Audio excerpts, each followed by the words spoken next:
Hello എല്ലാവർക്കും നമസ്കാരം. പുതിയൊരു വീഡിയോയിലേക്ക് സ്വാഗതം. നമുക്കിന്ന് ഈ വീഡിയോയിലൂടെ സെൻട്രൽ സ്റ്റാറ്റിസ്റ്റിക്കൽ ഓർഗനൈസേഷൻ അഥവാ CSO എന്താണെന്ന് മനസ്സിലാക്കാം. നമുക്ക് വീഡിയോയിലേക്ക് കിടക്കാം. സെൻട്രൽ സ്റ്റാറ്റിസ്റ്റിക്കൽ ഓർഗനൈസേഷൻ, നമുക്ക് ആദ്യം ഇതിന്റെ ഒരു ബ്രീഫ് ഹിസ്റ്ററി നോക്കാം. Now merged into NSO. ഇപ്പോൾ ഇത് NSOയുമായിട്ട്, അതായത് നാഷണൽ സ്റ്റാറ്റിസ്റ്റിക്കൽ ഓഫീസുമായിട്ട് മെർജ് ചെയ്തിരിക്കുകയാണ്. സെൻട്രൽ സ്റ്റാറ്റിസ്റ്റിക്കൽ ഓർഗനൈസേഷൻ CSO എന്ന് പറയുന്നത് was an important statistical agency, അതായത് വളരെ പ്രധാനപ്പെട്ട ഒരു സ്റ്റാറ്റിസ്റ്റിക്കൽ ഏജൻസി ആയിരുന്നു in India, responsible for compiling, analysing and publishing national economic data. അതായത് നാഷണൽ എക്കണോമിക് ഡേറ്റ കളക്ട് ചെയ്ത് അത് അനലൈസ് ചെയ്ത് പബ്ലിഷ് ചെയ്യുന്നതിൽ വളരെ പ്രധാന പങ്ക് വഹിച്ച ഒരു ഏജൻസി ആയിരുന്നു ഏത് CSO എന്ന് പറയുന്നത്. ഓക്കെ, ഇൻ 2019 ഈ CSO ഏതുമായിട്ട് മെർജ് ചെയ്തു? Merge with the national sample survey office, അതായത് NSSOയുമായിട്ട് മെർജ് ചെയ്തിരിക്കുകയാണ്. To form the national statistical office. അത് പിന്നെ അത് എന്തായിട്ട് മാറി? NSO, നാഷണൽ സ്റ്റാറ്റിസ്റ്റിക്കൽ ഓഫീസ് ആയിട്ട് മാറി. അണ്ടർ ദ മിനിസ്ട്രി ഓഫ്, ഇത് ഏത് മിനിസ്ട്രിയുടെ അണ്ടറിലാണ് വരുന്നത് വെച്ച് കഴിഞ്ഞാൽ statistics and programme implementation, MOSPI എന്ന് പറയും. അപ്പൊ ഈ മിനിസ്ട്രിയുടെ അണ്ടറിലാണ് ഈ NSO വരുന്നത്. ഇപ്പം നിലവിലുള്ളത് NSO ആണ്. ഇനി നമുക്ക് ഈ CSOയുടെ ഫംഗ്ഷൻസ് നോക്കാം. ഫംഗ്ഷൻസ് ഓഫ് CSO, അത് ഇപ്പോൾ അത് NSO ആണ്. അപ്പൊ നേരത്തെ CSO ആയിരുന്നപ്പോഴത്തേക്ക് അതിന്റെ ഫംഗ്ഷൻസ് ഇതൊക്കെ ആയിരുന്നു. CSO was responsible for national income estimation, national ദേശീയ വരുമാനം എസ്റ്റിമേഷൻ ചെയ്യുന്നത് ഇതായിരുന്നു.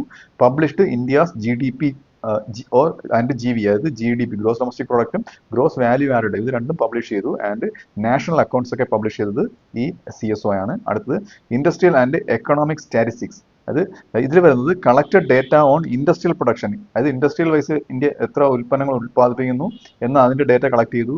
പിന്നെ അതിന്റെ വിലയുടെ കാര്യങ്ങൾ ആൻഡ് ഇൻഫ്ലേഷൻ, പണപ്പെരുപ്പം, ഇതെല്ലാം കളക്ട് ചെയ്തത് ഈ ഏജൻസിയാണ്, ഈ ഓഫീസാണ്.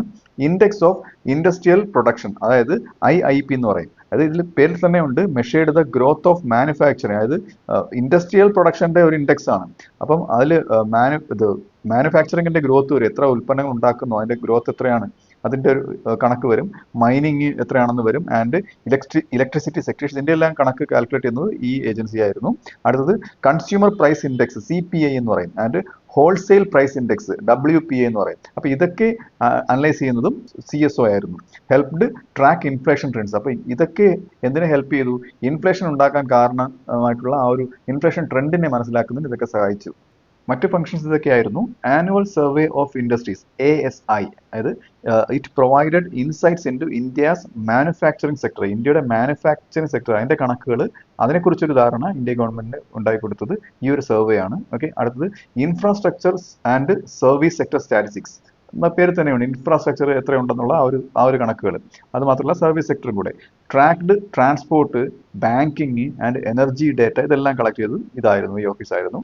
അടുത്തത് കമ്പിലേഷൻ ഓഫ് നാഷണൽ അക്കൗണ്ട്സ്, അതായത് നാഷണൽ അക്കൗണ്ട്സ്, ദേശീയ മൊത്തത്തിലുള്ള ഇന്ത്യയുടെ അക്കൗണ്ട്സ് സമാഹരിച്ചത് ഈ ഓഫീസായിരുന്നു. പബ്ലിഷ്ഡ് നാഷണൽ അക്കൗണ്ട്സ് സ്റ്റാറ്റിസ്റ്റിക്സ്, അതായത് NIS പബ്ലിഷ് ചെയ്തു, അത് വർഷം തോറും ഈ NIS സബ്മിറ്റ് ചെയ്തുകൊണ്ടിരുന്നു, നാഷണൽ അക്കൗണ്ട് സ്റ്റാറ്റിസ്റ്റിക്സ് സബ്മിറ്റ് ചെയ്തുകൊണ്ടിരുന്നു.